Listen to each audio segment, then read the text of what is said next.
मित्रों, आज की रचना का नाम है उपेक्षा। उसे बड़ा ही कठोर दंड प्राप्त हुआ, एक छोटी सी गलती के लिए जघन्य अपराध का दंड, जिससे उसके जीवन में अंधकार व्याप्त हुआ। ना सलाखों के अंदर, ना कालकोठरी के, ना अंग भंग हुआ, ना कोई जुर्माना। उसे रखा गया जीवित, स्वतंत्र और स्वच्छंद। कोई उस पर रोक नहीं, कोई उस पर टोक नहीं। मुक्ताकाश तले वो व्यक्ति कर सकता था विचरण।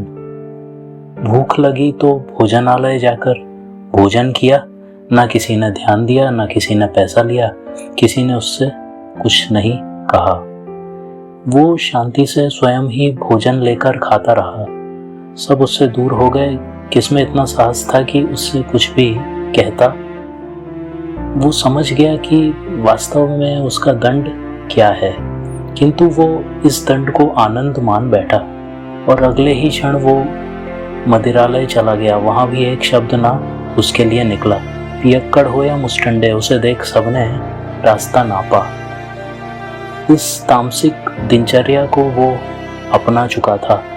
यही उसका जीवन बन चुका था। कुछ दिनों में उसे एक अलग अनुभव हुआ जब महिलाओं से भरी गाड़ी में वो ढिठाई से घुसा। एक भी महिला उसका विरोध ना कर पाई। दूरी बनाकर उससे अन्य दिशा में देखने लगी। असुविधा उठाकर भी उससे किसी ने कुछ नहीं कहा। ये देखकर यकायक ही मन में उसके पीड़ा हुई। प्रथम बार उसे ज्ञात हुआ कि वो कितना बुरा है।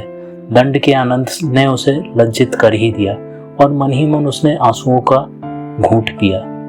दम घोंटू, ये शांति अब सही नहीं जा रही थी। बात दिल की किसी से कही नहीं जा रही थी।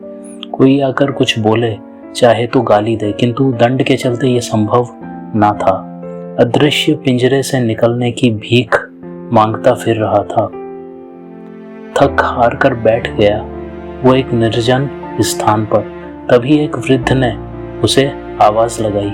पास बुलाया तो उसे अपनी व्यथा सुनाई। वृद्ध बोला, कार्यवाही का मुझे कोई डर नहीं। दोनों की स्थिति में अधिक अंतर नहीं।